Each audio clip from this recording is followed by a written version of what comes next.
Hi, hello, and welcome back to the 1983 National Football League Draft. And with the first round pick, John Elway. Welcome in, everybody, to Trickle Down Theories with your host, Erick Trickel. NFL Draft. And with the first round pick, Deion Sanders. I was kind of scared. I thought Detroit was going to take me. I would have asked for so much money that I had to put me on layaway. Welcome back to the NFL Draft. Good young players with the draft's all about. Year in and year out. Welcome back to the Draft. Wide receivers, running back, Tackle, quarterback. every year in the draft. There has been a trade. Ricky Williams. On a shady Saturday. Welcome back to the Draft. Good morning, afternoon, or evening, ladies and gentlemen, and welcome to Trickle Down Theories podcast. I'm your host, Erick Trickel. On Trickle Down Theories, we talk about all things NFL, draft, and we have a small focus on the Denver Broncos, as I am an analyst with MileHighHuddle.com. And we talk about all things from signings, trades, rosters, team needs, and anything and everything you could think of. I don't have anybody here to join me. It's just going to be me talking to you today. I'm going to be going over the Denver Broncos draft class from this year and the undrafted rookies. As the senior draft analyst at MileHighHuddle.com, I've broken down all these players the last few days, and I am excited for the crop of guys that the Broncos brought in, both in the draft and in as undrafted free agents. And I'm so glad to finally be back and recording. I've been away for a couple weeks as I've been working on moving into a new place and all this other stuff. And as of course, the NFL draft took so much time and I just didn't have time to record and edit, but I'm so glad that I am finally back and I'm finally here to be recording and be talking about the Denver Broncos, which I absolutely love to do. I can go on and on and on talking about the Denver Broncos. Well, with that said, let's get into it and to start talking about these nice crop of rookies the Broncos brought in. And at the end of the day, they ended up having 10 draft picks. They traded down twice and picked up an extra pick. They instead of 8 in the first 5 rounds, they had 10 over all 7. And they basically got rid of a 5th round pick completely and picked up 2 sixths. And to kick it off is Bradley Chubb in the first round with the 5th pick overall. Denver never expected him to be there. Nobody that I have spoken with expected him to be there. Everyone thought that he was going to be gone at number 4 to the Cleveland Browns. And it was when they called Denzel Ward, it was a bit of a shock at first. But, I knew the Browns liked Denzel Ward a lot and that he fit a bigger need of theirs. But all the thing was that if they stayed put at 4, it was Bradley Chubb, that they didn't want to pass up on Bradley Chubb. And, well, that was wrong. They passed up on Bradley Chubb and they took Denzel Ward, a corner who it feels a little bit bigger of the need of theirs. With Bradley Chubb, they would have been getting another pass rusher opposite Myles Garrett, and even though they have Emmanuel Ogbah and a couple other guys that they've invested a pretty high pick on. So he fell into Denver's lap. Denver didn't end up getting a quarterback like they'd hoped. They did try to move up, and going back a couple months, they tried moving up anyways for trying to get Baker Mayfield or Sam Darnold. After Baker Mayfield went number 1, they were trying to get to number 2. They wanted Sam Darnold. They wanted Sam Darnold badly, and it just didn't come to happen. Few things that they actually planned on happening or wanted to happen just didn't end up panning out that way for the Broncos. But on the flip side, Bradley Chubb ended up being there. They absolutely love this pick. He was their top defensive player in the draft, and he was tied for their number 1 overall defensive player according to the people in charge. He was up there with Saquon Barkley. He's going to come in and he's going to be starting up. Well, the plan is to have him starting next to Von Miller on the opposite side of him instead of Shane Ray. He's going to be taking that rush linebacker spot and getting after the quarterback and helping take off some pressure off of Von Miller. The Broncos had a bigger need for a rush linebacker than some people realized because with Shane Ray, his status up in the air, and now that we know that his 5th-year option has been declined, and then Shaq Barrett, he's going to be an unrestricted free agent after this year. Denver they needed to look ahead, and they needed to go get a pass rusher for them now, and Bradley Chubb brings that. And he is a really good run defender as well. He lacks a lot of the consistencies that you want. He can get washed out of the play a little bit, and he's just got to get a little bit stronger at times when he's setting the edge, but he understands the basics of the technique and all that, and he should immediately upgrade the Broncos defense. I mean, he's a better pass rusher, I would say, than Shane Ray was coming out, and he's a much better run defender than Shane Ray was coming out. And already from where he's at, even though he hasn't taken a snap in the NFL, just as a pure prospect standpoint, Bradley Chubb offers more in run defense than Shane Ray has ever shown since he came to the NFL anyways. And now that Denver's declined Shane Ray's 5th-year option, which is a smart business move for the Denver Broncos, they are going to be letting Shane Ray and Shaq Barrett compete because they are looking to keep one of them. They tried moving one of them during the NFL draft and just couldn't get any compensation that was worth it in their eyes. So they ended up passing on. They're sticking around. They're going to let these guys compete. And I know there's a lot of people that are worried because Bradley Chubb is going to be working with the outside linebacker group with Shane Ray and Shaq Barrett, but they're going to be getting coached by Frank Herring and Bill Kohler, whereas Von Miller is just working with Bill Kohler and the defensive line unit. I think this is a brilliant idea because Bill Kohler, he's going to be working mostly on them with their technique at getting after the quarterback and just applying the pressure needed. And Frank Herring is going to be working with them for those few times that they're going to have to drop back into coverage on those simple flat zones and those kind of things. And then he's also going to be working with them at attacking the gaps against the run and the overall run technique, which Bill Kohler also can help with as well. So I think it's brilliant. They're going to be splitting up the coaching duties. They've tried to bring in a couple different guys to it to do the job. They're just going to get anybody done. DeMarcus Ware was one guy that they had a lot of interest in, but he's liking his TV gig that he's got going on, and there was just a scheduling conflict that they weren't able to figure it out. There has been still talks of him coming in and consulting on occasion when he has the time. So we'll see what happens there. With the Broncos' second-round pick, they ended up picking up a wide receiver from SMU in Cortland Sutton. Big body, I think it's like 6'4", 220 pounds, something like that. And he is basically, on paper, the future replacement of Demaryius Thomas. Thomas, after this year, he's got $17 million on the cap for him after this year. That is a lot of money for a guy who's going to be 31, and you can't, unless it's hard to imagine him sticking around on the roster with that kind of cap hit, unless only way is he's got to do something to either an extension or something to lower that cap hit. It might be more likely if Cortland Sutton doesn't meet expectations this year or has a rough rookie year or something, to where they keep Thomas around as kind of a veteran insurance piece. But Cortland Sutton, on paper, he's the guy to replace Demaryius Thomas after this year and free up $14 million, because Denver can cut him, freeing up $14 million and taking only like $3 million in dead cap, which would end up raising their total money to like over $40 million in cap space before the annual raise and before cap carryover. So Denver's looking at a pretty good spot financially next year. He does have some issues with his route running, Cortland Sutton does, and he's going to have to sit there and work on that. And he's already been putting in work this offseason. He's been working with Emmanuel Sanders on his route running a little bit, so we've got to see what's going to happen there and if he can continue to develop that. But he's a strong receiver. He's really good at getting those jump balls, and he's going to be an immediate red zone threat, which Denver needs.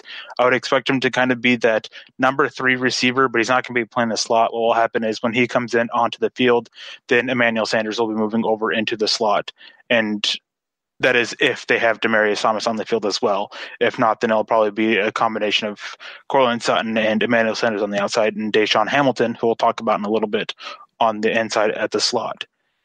Now, the Broncos, they had 2 third-round picks. The first one they spent on running back Royce Freeman. Initially, I was really hesitant with this, and part of me still is, but the reason why I don't like this pick as much as the rest is because there was so much value on the running back board at this point that it just seemed a little bit early. I thought they could have waited a little bit more and pick up better value later. But Royce Freeman, he fits into the Broncos running back by committee that they plan on using very well. He's got some elusiveness to him. He's got some power. He's got some decent speed. He's got some good hands, and he puts in the effort as a blocker. He complements Devontae Booker and D'Angelo Henderson and what they bring to the field a lot as well. So it's a nice fit into that system, and hopefully he ends up doing well. The one thing about this Broncos draft class is that they focused on mature players with leadership skills, and that's what all these guys bring. I think most of them ended up being team captains, and so it was something they focused on. Royce Freeman has that, and there are some injury concerns with him, and he has been playing about 230 pounds, but 2 years ago he was a little bit better when he was about 220, so maybe Denver ends up asking him to lose weight, and he gets more of that quickness and burst back that he's kind of been missing the last 2 years. So we'll see what happens there. And with the second, third-round pick, this was my favorite pick because I absolutely love him. Isaac Yiadom, Boston College corner. This is a guy I had an early second-round grade on. He's a jack-of-all-trades, master of none type. He is really good at playing press. He can play off. He can play zone. He can play man. He's got the ability to do it all. His biggest issue, though, is that he is a little bit not hesitant or slow, but he's a little bit awkward when he's trying to mirror quicker, faster receivers who can make cuts a lot quicker than he can. And he's got to hang with them. That is a little bit of an issue with him that he's got to work on. And then as well as he's a very willing run defender, but if he gets blocked on, he tends to get blocked out of the play. So that's something that he's just going to have to work on. And going to Denver is the best place. This is a team that they really pride themselves on their ability to come up and defend the run and their willingness to beat the blocks and make the play behind the line of scrimmage. I have no doubts that he'll be able to pick up the proper technique to shed those blocks and be able to make the play. And the last thing with Isaac Yiadom is that he is so willing on special teams. I've never seen anybody so willing to play special teams as Isaac Yiadom is. I think this is great. He can be a gunner on punt returns. He can be a cover guy on kick returns. He can do whatever you want, whatever's needed. He brings the physicality. He brings the smarts. He brings the leadership. Everything that you want wrapped into one as a special teams player. And I would not be surprised at all if he becomes a special teams ace and the number 3 corner on defense in his rookie year. And it's kind of like the similar situation with Cortland Sutton. When Isaac Yiadom takes the field, then Bradley Roby or Chris Harris is going to take the slot and he'll be the other boundary corner. Yiadom will be. So that's just kind of the plan there. To kick off day 3 of the draft, they ended up taking Josie Jewell, the linebacker from Iowa. He is super unathletic. When Denver brought him in, I actually got a text message from a source saying that he's super unathletic. And I asked him, I was like, well, did you actually think he was athletic? And the guy responded with, no, he's even less athletic than we even thought. So that is a big concern because the NFL is going to a more athletic game, but he's so smart, he's so instinctive, and that is what carries his game, and that is what he uses to make up for his lack of athleticism and lack of speed. He isn't just a 2-down thumper. He can contribute in pass coverage as well. He was targeted like 55 times and didn't allow a single touchdown this last year. He broke up like 7 passes, which was the most second most or something like that among inside linebackers in this year's draft. So he knows how to cover, and he knows how to make up for his lack of athleticism with the other things that he does have to bring to the table. And their other 4th-round pick was Deshaun Hamilton, the receiver from Penn State, who was, in my opinion, the second best route runner in this class. So he's going to come in, and he's going to be the potential replacement for Emmanuel Sanders as that second receiver. Although Deshaun Hamilton might be a little bit more better suited in the slot where he can use his quickness and route running to take advantage and create mismatches. A lot of it depends on what happens with Carlos Henderson and if he's able to develop this 3rd year like he should.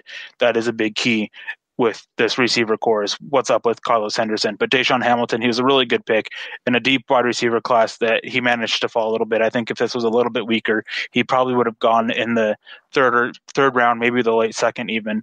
His route running is just so good and carries him so much.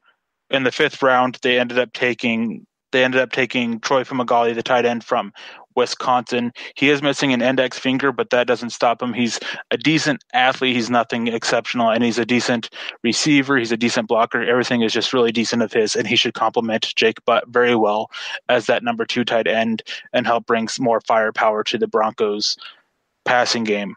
And then with the 6th-round pick, they made 2 selections. Sam Jones, a offensive lineman that is a Colorado native, and then Keyshawn Barrera, another linebacker from Washington. Sam Jones, he needs to spend a year on practice squad, in my opinion. He lacks the strength to really fit into this scheme. He's a good athlete, but he needs to improve his functional strength and his core strength.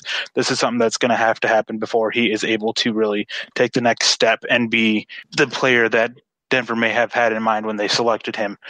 And then with Keyshawn Barrera, if you want to talk about another linebacker who is kind of a little bit of a limited athlete that can make plays because of the instincts and the smarts, and that's Barrera for you. He's going to come in and contribute right away on special teams, basically replacing what Corey Nelson brought to the special teams of the Broncos. So we'll see. We'll see if he's able to make an impact on defense. He'll definitely be competing with Zaire Anderson for the number 4 spot at the inside linebacker core. And special teams is such a key area that I think that Barrera ends up beating Zaire Anderson out there. And with the final pick of the draft, the Denver Broncos went running back again. They doubled up on of their 10 picks, they doubled up on the same position 3 times, so 6 picks of the same position. They doubled up on wide receiver, they doubled up on linebacker, and with the last pick, they doubled up on running back with David Williams from Arkansas. David Williams is another guy who is a little bit bigger. He runs with decent power. He's got decent elusiveness. He's got decent quickness, good hands, and he's going to be part of this running back by committee. I would not be surprised if he has a decent-sized role. I'm not talking about a huge role. I'm thinking like maybe 5 touches a game or something like that, around the same amount as D'Angelo Henderson's getting. Something to have his impact felt by the Broncos offense, and because he brings a lot to it, and I think that he was very underrated when I finally got around to watching him, which wasn't until after the draft just this last weekend that I actually was amazed that he didn't go a little bit higher. But then I remembered that this is a deep class and the running backs are so devalued that it's understandable as to why he went later. But I do think that he is able to come in and contribute, and I wouldn't be surprised if he makes an impact on special teams as well. So that wraps up the draft class of the Denver Broncos. They also made some really good key signings in their free agent group. Not a lot of these guys aren't going to make a big impact. John Diar's the wide receiver from Texas Christian, and Jimmy Williams, the wide receiver from East Carolina. They've got a really big uphill battle. If you guys haven't read it yet, I do have a piece up on milehighhuddle.com that talks about these guys' odds to make the roster, so I'm not going to talk about them too much, but these are 2 receivers. They have an uphill battle, but they offer some enticing things that can win them a spot on this roster. I like what they bring, and I like what they could bring on offense. We'll see what happens. I think they both end up competing for a practice squad spot, though. And then the 2 offensive linemen they brought in, Austin Schlottman from Texas TCU, and then Leon Johnson, the tackle from Temple. Versatile linemen. We have a guard center and we have a tackle guard. Denver prides themselves on the versatility of their offensive linemen.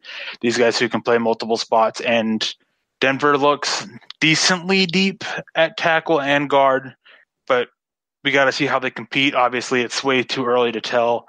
I think in the end, Denver keeps 9 offensive linemen, and you obviously have your starting 5. You have Garrett Bowles, you have Ron Leary, Matt Paradis, Connor McGovern, and Jared Valdir. And then so you got looking at 4 behind them, and you've got Menelik Watson, who's basically guaranteed a spot unless Denver can manage to trade him. You've got J.J. Dialman, who is a guy who can play tackle or guard. You've got Max Garcia, who may not stick around this year. You've got Billy Turner, who Denver really liked last year before he got hurt, playing on that right side, tackle and guard. So there's definitely an uphill battle. They have Elijah Wilkerson as well, and Andreas Knapp. They have a bunch of people that are going to be competing to fill out the depth on the 53-man roster. Then Trey Marshall, the defensive back from Florida State, he's a guy who is going to be competing with Jamal Carter and DeMonte Thomas. Now, Jamal Carter has a big fan base in Denver of fans who think he's really good, but last year when they took the field, DeMonte Thomas was a little bit better than Jamal Carter. So Trey Marshall, he's kind of like Schlottman and Johnson. He's got an uphill battle. There's guys there, but Denver is still looking to settle the depth. There, in the end, they only take 5 guys, and when you look at Darian Stewart, you've got Justin Simmons, Will Parks, and Sua Cravens. That leaves 1 spot unless they manage to trade Darian Stewart, which I don't think they do. So again, Trey Marshall, he's got an uphill battle, and I'm really intrigued by what he does bring. He is that hybrid guy who should line up in the box and mainly to defend the run, and can offer some decent coverage ability against tight ends and running backs. Now, this guy is a guy who probably should have been a day 3 pick if he didn't deal with injuries, if he showed more effort, more desire. Lawo Latulele, that has been the biggest question for him. He is the younger brother of Star Latulele, the new Buffalo Bills defensive tackle. Denver likes their Utah players. They have 6 of them on roster right now. It's the altitude that's something they look for. The key is, will they be able to unlock Latulele's effort and desire and make him play with a consistent level? That remains to be seen. Only thing that will keep him from making this roster is himself, because Kyle Peko has been that constant number 53 guy for the Broncos. So I don't know. I just can't see him really guaranteeing a spot, especially if Latulele is able to show up. The 2 guys who I think have the best shot are Jeff Holland, an outside linebacker from Auburn, who I am absolutely stunned that he went undrafted. He was a guy who I think should have been gone day 2 at the latest. I have no idea why he went undrafted.